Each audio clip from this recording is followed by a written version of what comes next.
तो स्वागत है आप सभी को मेरे इस वीडियो में। इस वीडियो में हम विज्ञान भाग 3 कक्षा 8 का अध्याय 14 कोशिका हर जीव की आधारभूत संरचना को देखने वाले हैं। पहले के अध्याय को मैं इसी प्रकार वीडियो के माध्यम से पढ़ा चुका हूं, तो आप सभी अगर पीछे वाले अध्याय को नहीं देखे हैं तो जाके मेरे प्लेलिस्ट वाले वीडियो में देख सकते हैं। तो चलिए अध्याय पे चलते हैं। तो ये रहा हमारा अध्याय कोशिका हर जीव की आधारभूत संरचना। देखिए, कोशिका को इंग्लिश में सेल कहते हैं, ठीक है। अब हम ये जान जाते हैं कि कोशिका किसे कहते हैं। तो देखिए, कोशिका जिसे इंग्लिश में सेल कहते हैं, सजीवों की मूलभूत संरचनात्मक क्रियात्मक इकाई को कोशिका कहते हैं, ठीक है। अब ये जान जाते हैं इसका खोज कब हुआ, ठीक है। तो देखिए, इसका खोज जो था वो सर्वप्रथम रॉबर्ट हुक नाम के वैज्ञानिक ने किया था। और कब किया था? तो 1665 ईस्वी में, ठीक है। तो इतना सब आपको जानने के लिए ज़रूरी है, आप इस सभी को उतार लीजिए अपने कॉपी में, ठीक है। और कोशिका को हम अपनी नग्न आंखों से नहीं देख सकते हैं, ये काफ़ी छोटे होते हैं, ठीक है। तो इसे हम विशेष यंत्र सूक्ष्मदर्शी की सहायता से देखते हैं। तो सूक्ष्मदर्शी को क्या कहते हैं, इसका भी परिभाषा लिख लीजिए। तो देखिए, सूक्ष्मदर्शी जिसे इंग्लिश में माइक्रोस्कोप कहते हैं, यह एक ऐसा यंत्र है जिसकी सहायता से हम सूक्ष्म जीव या किसी वस्तु को आकार में बड़ा करके देखते हैं, ठीक है। और इस यंत्र का खोज Edward von Louis van Hoek ने किया था, ठीक है। इसे लुई वैन हॉक ने किया था, ठीक है। तो इसे अब आपको चित्र के माध्यम से समझा देते हैं।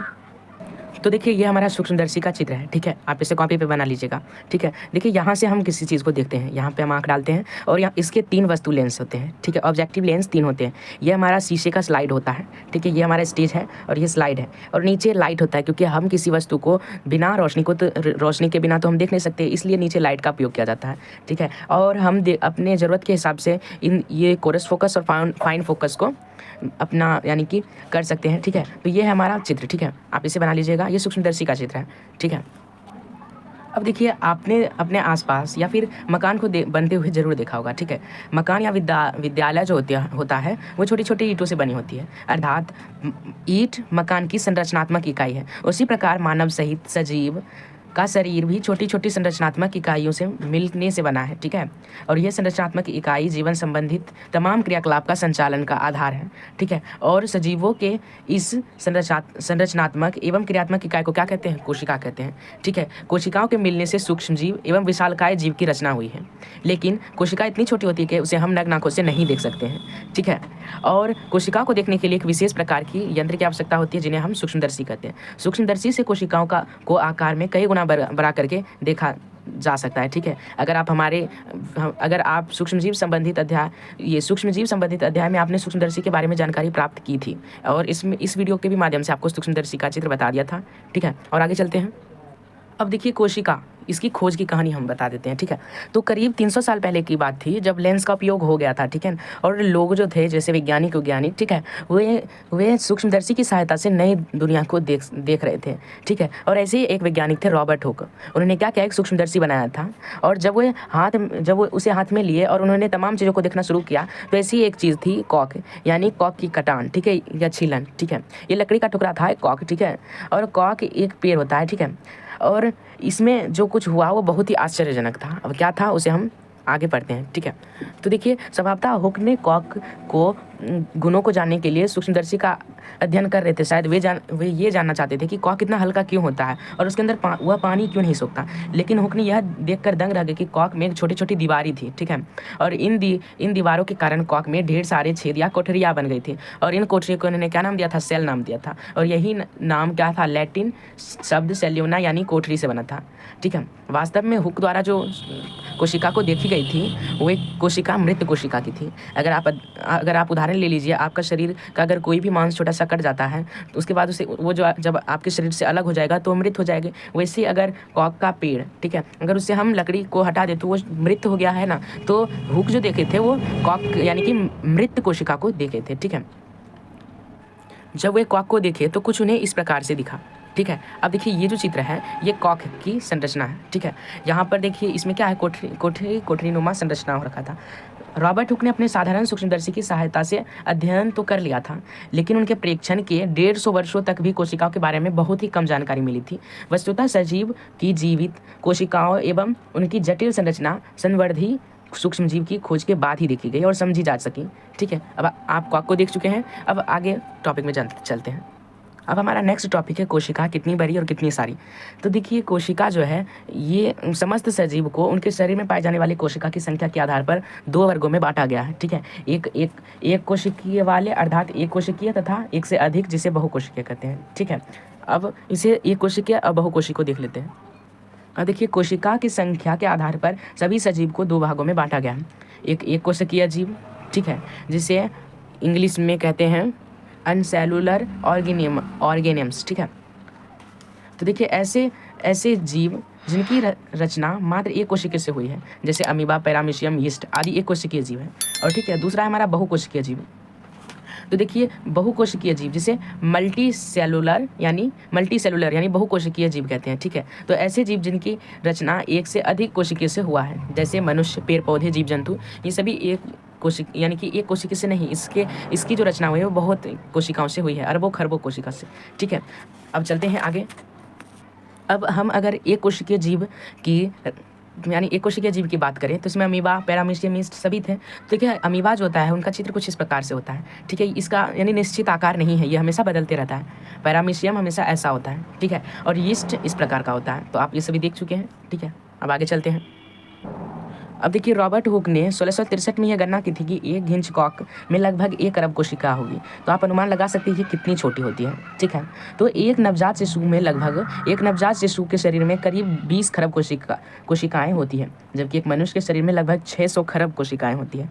जब आप रक्त दान करते हैं तो आप एक बार में करीब कितना दान करते हैं?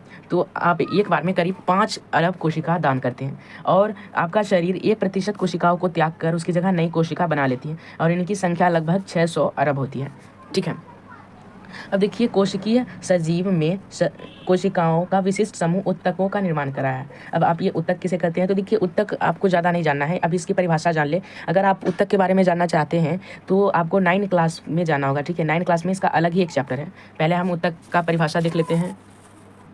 तो देखिए इसका परिभाषा है उत्तक जिसे टिश्यूज़ कहते हैं इंग्लिश में, कि कोशिकाओं का विशिष्ट समूह उत्तक कहलाता है, ठीक है। जैसे त्वचा, रक्त, अस्थि, पेशी, तंत्रिका उत्तक इत्यादि, ठीक है। आप इसे भी याद कर लीजिए।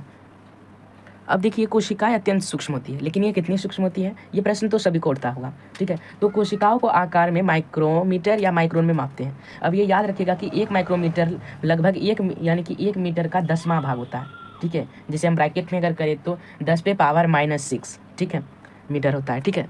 यह 1 सेंटीमीटर का इकाई, दहाई, सैकड़ा, हजार, 10 यानी 10,000वां भाग या 1 मिलीमीटर का 1000वां भाग होता है। सामान्यतः कोशिकाओं का आकार 0.1 माइक्रोमीटर से 20 माइक्रोमीटर तक होता है।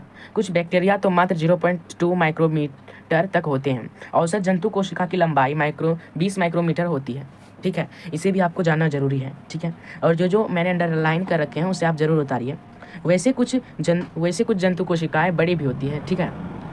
मानव शरीर में लाल रक्त कोशिकाएं सबसे छोटी तथा तंत्रिका कोशिकाएं सबसे बड़ी कोशिका होती है मानव शरीर में। इसे भी आप जरूर उतारिए, ठीक है।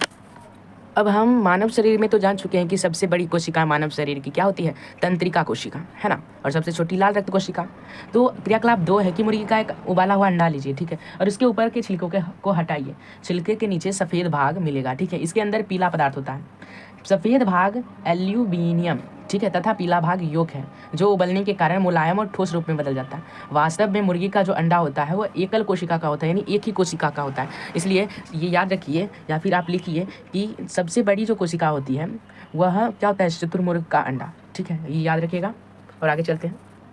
अब देखिए किसी कोशिका के आकार का संबंध किसी जीव या पौधे के आकार से ना होकर उस कोशिका विशेष के कार्य से होता है। कोशिकाओं की आकृति प्रायः गोल, चपटी, लंबी या नलिकाकार, बेलनाकार, घनाकार, शाखीय आदि हो सकती है। जैसे पेशी कोशिकाएं लंबी तथा दोनों सिरों से नुकीली होती है, ठीक है, जो पेशी की कोशिकाएं होती है, अर्थात इनका आकार तरकु रूप होता है, ठीक है। और तंत्रिका कोशिका लंबी तथा दोनों सिराओं पर शाखित होती है।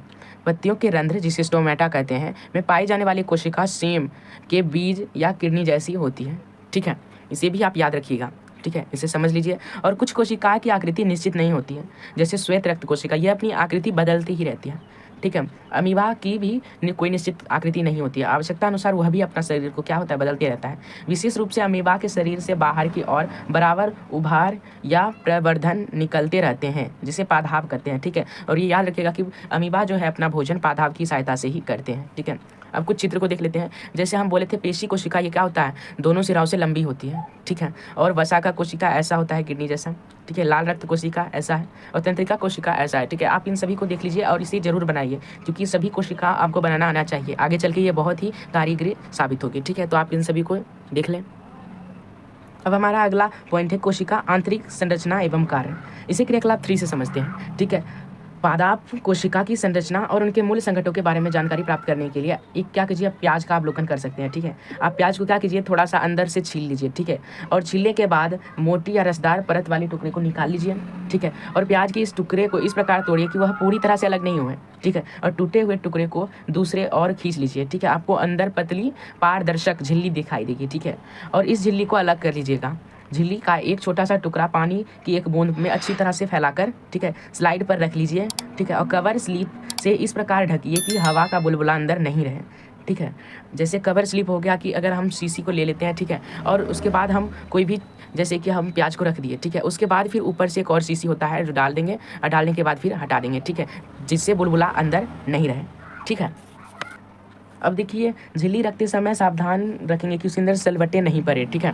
और दिखाई दे रही संरचना का आरेख आप अपना पुस्तक पे बना सकते हैं। तो जब आप उसे देखेंगे तो आपको किस प्रकार की दिखेगी, तो कुछ आपको इस प्रकार की संरचना दिखेगी, ठीक है। कोशिका के संगठनों को और साफ साफ देखने के लिए आप रंजकों का भी प्रयोग कर सकते हैं। इसके लिए आप स्लाइड पर रखे झिल्ली के टुकड़े को मिथाइन ब्लू रंजक की एक बूंद डाल लीजिए, ठीक है। और स्लाइड को सूक्ष्मदर्शी की सहायता से देखिए और उनका आरेख अपने पुस्तक से बनाएं, ठीक है। तो आप जब प्याज की कोशिका को देखेंगे तो कुछ इस प्रकार का होगा चित्र, ठीक है, एकदम दीवार जैसा, ठीक है। अब देखिए हम इसे भी जान जाते हैं, ठीक है। तो रंजक या अभिरंजक ऐसे रंगीन पदार्थ है जो कोशिका को अलग अलग हिस्सों में चिपक कर उन्हें अलग अलग रंग देते हैं, ठीक है। अभिरंजकों का प्रयोग करने से कोशिका का विभिन्न भाग अलग से नजर आते हैं। रंजकों के प्रयोग की तकनीक को अभिरंजन या स्टेनिंग कहते हैं, ठीक है। मिथिलाइन ब्लू, सैफ्रेनिन आदि रंजक है। लाल स्याही का उपयोग भी रंजक के रूप में ही किया जाता है, ठीक है। अब देखिए यहाँ हमारा गाल का चित्र है, ठीक है। अगर आप गाल को देखेंगे तो गाल का कैसा होता है, कोशिका इस प्रकार से होता है, ठीक है।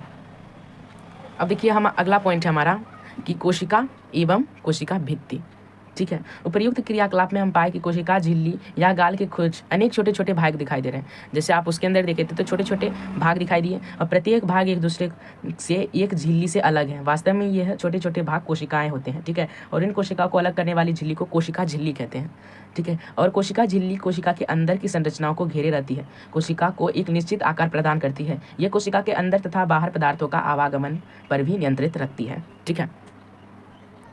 अब देखिए एक चीज़ याद रखिएगा कि जंतु कोशिका में क्या होता है कि कोशिका भित्ति नहीं पाई जाती है, ठीक है। ये केवल पौधे में ही पाई जाती है।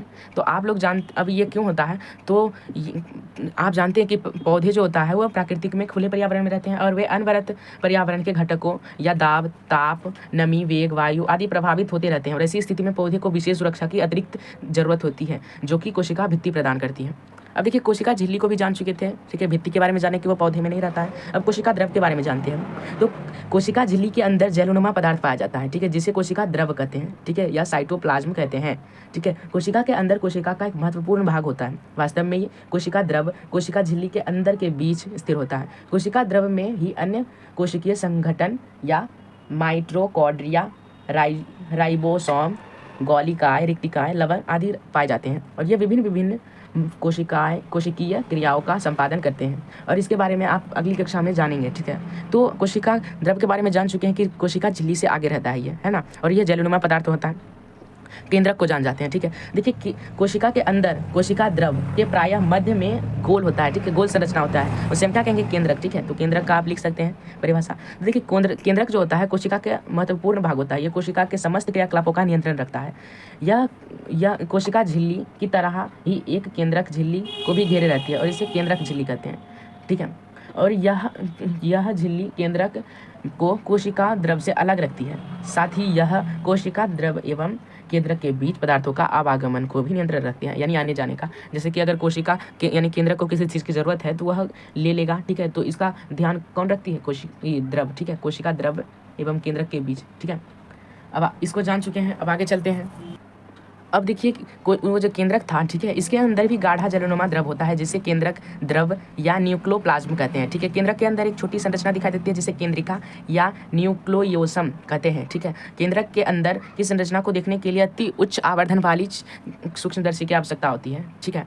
और केंद्रक कोशिका के सारे कार्यों का संचालन और नियंत्रण रखता है तथा जीव के गुणों का निर्धारण भी करता है। यह जीवों को अनुवांशिक गुणों का वाहक है, ठीक है। केंद्रक का गहरा संबंध कोशिका का विभाजन से भी है।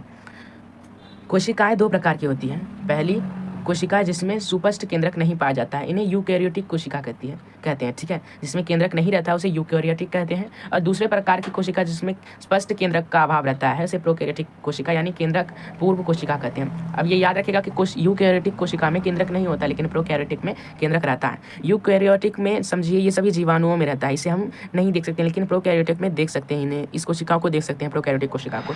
जैसे हम अपने त्वचा को भी देख सकते हैं, तो वह त्वचा प्रोकैरियोटिक कोशिका होता है, ठीक है। अब देखिए सजीव कोशिका के समग्र संघटक को जीव द्रव्य या प्रोटोप्लाज्म के नाम से जाना जाता है, ठीक है। विशेष रूप से पादप कोशिकाओं में अनेक खाली रिक्तिकाएँ दिखाई देती हैं, ठीक है। और इसे क्या कहेंगे, हम रिक्तिका कहेंगे, ठीक है। जंतुओं की कोशिका में रिक्तिकाएँ बहुत ही कम होती है, ये याद रखिएगा, ठीक है। और आप देखते हैं कि अधिकांश पौधे की पत्तियां हरी होती है, कुछ रंगीन भाग भी होता है उसमें, कुछ पौधे के तने हरे होते हैं, फूल या रंगीन होते हैं, ठीक है, तथा कुछ पौधे रंगहीन होते हैं। तो क्या आप सोचें कि ये सभी कैसे होता है, तो इसे आगे देखते हैं। अब देखिए पौधों की कोशिका में पाए जाने वाले रंजकों या रंगीन संरचनाओं के कारण रंग संबंधी विविधता दिखाई पड़ती है और इन संरचनाओं को लवक या प्लासाइड कहते हैं, ठीक है। पत्तियों का हरा रंग उनकी कोशिकाओं में रिक्त हरे रंग के लवक क्लोरोप्लास्ट या हरित लवक के कारण होता है, जिसे क्लोरोफिल या पूर्ण रहित कहते हैं, ठीक है। अब देखिए और आगे चलते हैं, तो देखिए अब नीचे आपको क्या दिखाई दे रहा है, जंतु कोशिका, ठीक है, और पादप कोशिका। देखिए पादप कोशिका इस प्रकार का होता है, जंतु कोशिका इस प्रकार का। ये बहुत ही जरूरी है, इसे आप जरूर याद कीजिए, ठीक है। अब देखिए ये कैसा होता है, आयताकार जैसा, ठीक है। और ये क्या है, कोशिका भित्ति, ठीक है। ये क्या है, कोशिका भित्ति, ठीक है। यहाँ अगर आप देखेंगे तो ये एक झिल्ली जैसा होगा, ये कोशिका भित्ति है, ठीक है ना। देखिए कोशिका झिल्ली, देखिए क्या होता है, ये दोनों कोशिका झिल्ली है, ठीक है। ये रिक्तिका है, खाली बहुत ज़्यादा है, लेकिन जंतु कोशिका में छोटे छोटे हैं रिक्तिका है ना। केंद्रक देखिए यहाँ पे है, लेकिन इसके मध्य में है। और कोशिका द्रव्य दोनों जगह है ना, हरित लवक हरा हरा होता है, ठीक है। तो इसे आप समझ जाइए। और अगला है हमारा क्रियाकलाप, ठीक है।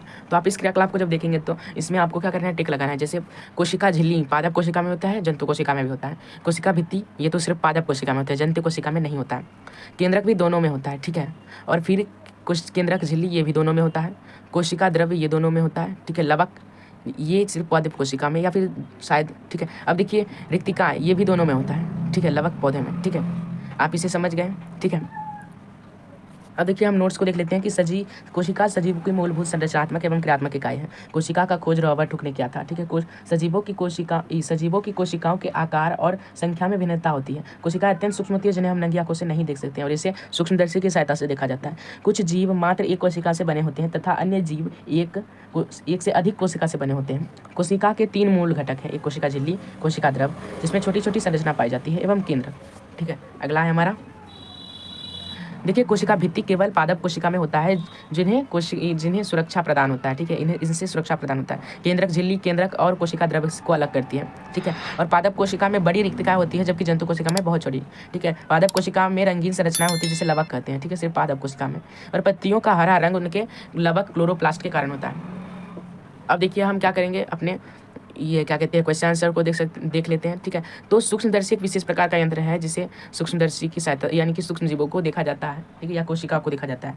कोशिका सजीवों की संरचनात्मक एवं क्रियात्मक इकाई है। कोशिका झिल्ली द्रव और केंद्रक कोशिका के भाग है ना। कोशिका भित्ति पादप कोशिका में ही पाई जाती है। कोशिका की खोज रॉबर्ट हुक ने किया था, ठीक है। अब ये याद रखिए सजीव कोशिका से बने होते हैं तो सही है, ठीक है। और सभी कोशिकाओं में कोशिका भित्ति पाई जाती है तो नहीं, सिर्फ पादप कोशिका में ही पाई जाती है। केंद्रक झिल्ली कोशिका द्रव्य एवं केंद्रक के बीच पदार्थों का आवागमन को नियंत्रित करती है तो सही। अमीबा बहुकोशिकीय जीव है, नहीं है एक कोशिका जीव है, ठीक है। अब एक शब्दों में उत्तर देना है कि सजीवों की संरचनात्मक इकाई क्या है, कोशिका। और कोशिका का जलनुमा पदार्थ तो कोशिका द्रव्य, ठीक है। जंतु कोशिका का बाहरी आवरण कोशिका झिल्ली। पत्तियों का हरे रंग का जिम्मेदार लवक क्या है, क्लोरोप्लास्ट, ये आप पढ़ चुके हैं पीछे। कोशिका द्रव्य के बीच खाली संरचना रिक्तिका होती है, ये भी आप पढ़ चुके हैं।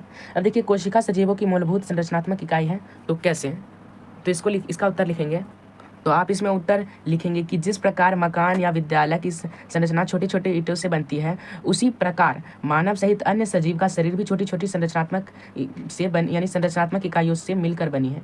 ठीक है, और यह संरचनात्मक इकाइयाँ जीवन संबंधी तमाम क्रिया को संचालन का आधार है। ठीक है, तो ये लिखेंगे आप। ठीक है, अब देखिए क्वेश्चन नंबर 2 है जंतु कोशिका नामांकन चित्र बनाएं। ठीक है, इसका नामांकन चित्र बनाना है, तो इसका उत्तर है ये। ठीक है, आप इस प्रकार से इसका चित्र बना लेंगे। ठीक है, और ये सभी पूर्ण रूप से दिखा देंगे। ठीक है, अगला क्वेश्चन है कि पादप कोशिका नामांकन चित्र बनाएं, यानी पादप कोशिका का नामांकन चित्र बनाना है, तो इसका उत्तर है ये। ठीक है, आप इससे बना लीजिएगा। अब अगला क्वेश्चन हमारा 7 नंबर है कि जंतु और पादप कोशिका के 3 असमानता और अंतर लिखना है, यानी समानता और अंतर लिखना है। ठीक है, तो देखिए जंतु कोशिका में और पादप कोशिका में दोनों में झिल्ली होती है, रिक्तिकाएँ भी दोनों में होती है और केंद्रक भी दोनों में होता है। तो 3 समानता हो गया। अब देखिए अंतर क्या होता है। ठीक है, तो देखिए पौधे यानी कि पादप कोशिका में कोशिका भित्ति होता है, लेकिन जंतु में नहीं होता है। अब देखिए पादप कोशिका में रिक्तिकाएँ बहुत बड़ा होता है, लेकिन ये क्या कहते हैं जंतु कोशिका में छोटा होता है, और इसमें हरित लवक पाया जाता है, बल्कि जंतु कोशिका में नहीं पाया जाता है। तो 3 हो गया। आप इन दोनों को लिख लीजिए कॉपी में।